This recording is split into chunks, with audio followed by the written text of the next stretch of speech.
கிறிஸ்துவுக்குள் மிகவும் அன்பானவர்களே, கிறிஸ்துவர்களுக்கு எதிராக பலவிதமான வன்முறைகள் தூண்டப்பட்டு கொண்டே தான் இருக்கிறது. அநேக இடங்களில் கிறிஸ்தவங்க அடி வாங்குறதை நம்ம பார்த்துருக்குறோம். சில இடங்களில் ஜெயிலில் பிடிச்சி போடுறாங்க.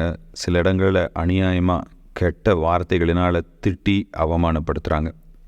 இதெல்லாம் பார்க்குறப்போ நம்மை ஒருவர் எப்படி நடத்துகிறாரோ அதே போல் அவங்களையும் நம்ம நடத்தினா என்ன? நம்மை அவர்கள் அடிப்பது போல நாமும் அவர்களை அடித்தால் என்ன? நம்மை அவர்கள் திட்டுவது போல நாமும் அவர்களை திட்டினால் என்ன? ஒரு முறை ஒரு பிரபலமான மிஷனரி அவர்களை கொன்ற ஒரு நபருக்கு மந்திரி பட்டம் வழங்கப்பட்டதாக நான் செய்தியை கேட்டேன். அது மிகவும் வேதனை அளித்தது. என்னடா, இந்த மிஷனரி ஆண்டவருக்காக உழைத்தவர், அவரை கொன்றவனுக்கு மந்திரி பட்டத்தை இந்த நாடு வழங்குதே அப்படின்னு சொல்லி வேதனையாக இருந்தது. சில வேளைகளில் நமக்கு ரொம்ப கோபம் வரும். ஏதாவது பண்ணணும்னு சொல்லி தோணும். நம்முடைய இயலாமை நிமித்தம் நம்ம எதுவுமே பண்ணாமல் இருக்கலாம். என்ன பண்ணுறது? ஆண்டவர் சத்துருக்களை சிநேகிக்க சொல்லியிருக்காரு, அவங்கள நம்ம ஒன்றுமே பண்ண முடியாது அப்படிங்கிற மனநிலையில் இருக்கலாம். இதற்கான பதிலே தான் எபிரேயர் 11ஆம் அதிகாரம் 30-31 வசனங்களிலே நாம் பார்க்கிறோம். பழி வாங்குதல் எனக்குரியது, நானே பதில் செய்வேன் என்று கர்த்தர் சொல்கிறார் என்றும், கர்த்தர் தம்முடைய ஜனங்களை நியாயம் தீர்ப்பார் என்றும் சொன்னவர் இன்னார் என்று அறிவோம். ஜீவனுள்ள தேவனுடைய கைகளில் விழுகிறது பயங்கரமாய் இருக்குமே.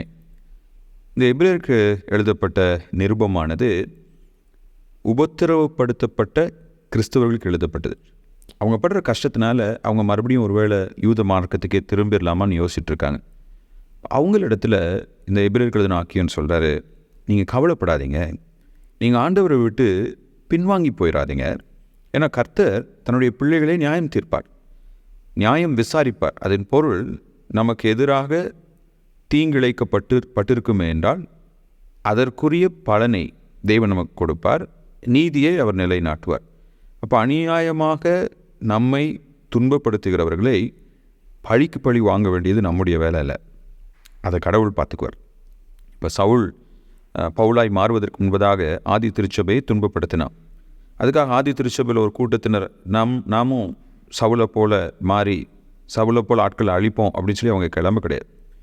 ஆண்டவர் ஏற்ற நேரத்தில் சவுலை சந்தித்து அவனை பவுலாக மாற்றினார். எத்தனையோ ராஜாக்கள், எத்தனையோ ஆளுநர்கள் கிறிஸ்தவம் இந்த உலகத்தில் இருக்கக்கூடாது, கிறிஸ்தவர்களை நாங்கள் விட்டு வைக்க மாட்டோம் அப்படி சொன்னவங்க எல்லா கதையும் முடிஞ்சு தான் போச்சு. யாருமே என்றைக்குமே நிலைத்திருக்கலை. ஆனால் சபை நிலைத்திருக்கிறது. விசுவாசிகள் தொடர்ந்து கொண்டிருக்கிறார்கள். நித்திய வாழ்வை விசுவாசிகள் சுதந்திரிப்பதை எந்த ஒரு சக்தியும் தடுத்து நிறுத்த முடியாது. ஆனால் அதே சமயம் கிறிஸ்தவத்துக்கு எதிராக இப்படிப்பட்ட வன்முறைகளை தூண்டி கிறிஸ்தவர்களை துன்பப்படுத்துகிறவர்களுக்கு ஒரு எச்சரிப்பின் வசனமாக இந்த வசனம் இருக்கிறது. ஜீவனுள்ள தேவனுடைய கைகளில் விழுகிறது பயங்கரமாக இருக்குமே. மனிதர்களாகிய நம்மால் அவர்களுக்கு ஒன்றும் செய்ய முடியவில்லை. ஆனால் அவர்கள் தேவனுடைய கரத்தில் விழும்போது அவர்கள் மீது தேவனுடைய நியாய தீர்ப்பு. ஒருவேளை அவங்க மனம் திரும்பினாங்க அப்படின்னா நிச்சயமாக கடவுள் அவர்களை பரலோகத்தில் ஏற்றுக்கொள்வார். ஆனால் கடவுளுக்கு விரோதமாக மனம் திரும்பாமல் தொடர்ந்து கடவுளுக்கு விரோதமான காரியங்களில் அவர்கள் ஈடுபடுவார்கள் என்றால் அவர்களுடைய முடிவு பயங்கரமாக இருக்கும். ஒருவேளை கடைசி அந்த நியாய தீர்ப்பு நாளில் ஐயோ இவ்வளோ கடுமையாக அவங்ககிட்ட நடக்காமல் இருந்தால் பரவாயில்லையேன்னு சொல்லி நம்மளே யோசிக்கிற அளவுக்கு அவர்களுடைய தண்டனை கொடூரமாக இருக்கும். எனவே கிறிஸ்தவர்களாகியனா அவங்க அப்படி தண்டிக்கப்படுவாங்கன்னு நினச்சி நம்ம சந்தோஷப்படக்கூடாது. அவர்களுக்காக கண்ணீர் விட்டு ஜெபிக்கணும். ஒவ்வொரு நாளும் அவர்களுக்காக நம்ம முழங்கால் படியணும். ஆண்டவரே, உம்முடைய நியாய தீர்ப்பில் அவர்கள் விழாதபடிக்கு அவர்கள் உம்முடைய ரட்சிப்பை காணட்டும் சுவாமி. உம்மை தங்களுடைய சொந்த ரட்சகராக அவர்கள் ஏற்றுக்கொள்ளட்டும். தங்களுடைய பாவத்திலிருந்து அவங்க மனம் திரும்பட்டும். உங்களுடைய அன்பை அவர்கள் அறிந்து கொள்ளட்டும். அவர்கள் பரலோகத்திலே பிரவேசிக்க வேண்டும் என்று வரப்போகின்ற கடவுளுடைய நியாய தீர்ப்பை நினைத்து கடவுளுக்கு விரோதமாக செயல்படுகிறவர்களுக்காக நாம் ஊக்கமாக செபிக்க வேண்டும். ஒருவேளை அவர்கள் மனம் திரும்புவார்கள் என்றால் நித்திய ராஜ்யத்தை சுதந்திரிப்பார்கள். இல்லை என்றால் அவர்களுடைய முடிவை நினைத்து பார்க்கும்போது மிகுந்த வேதனை அளிப்பதாக அது இருக்கும். தேவன் தாமே அப்போஸ்தலனாகிய பவுல் சவுலாக இருந்து மாற்றப்பட்டது போல இன்றைக்கு இந்த உலகில் காணப்படும் சவுல்களின் வாழ்க்கையை தொடுவாராக.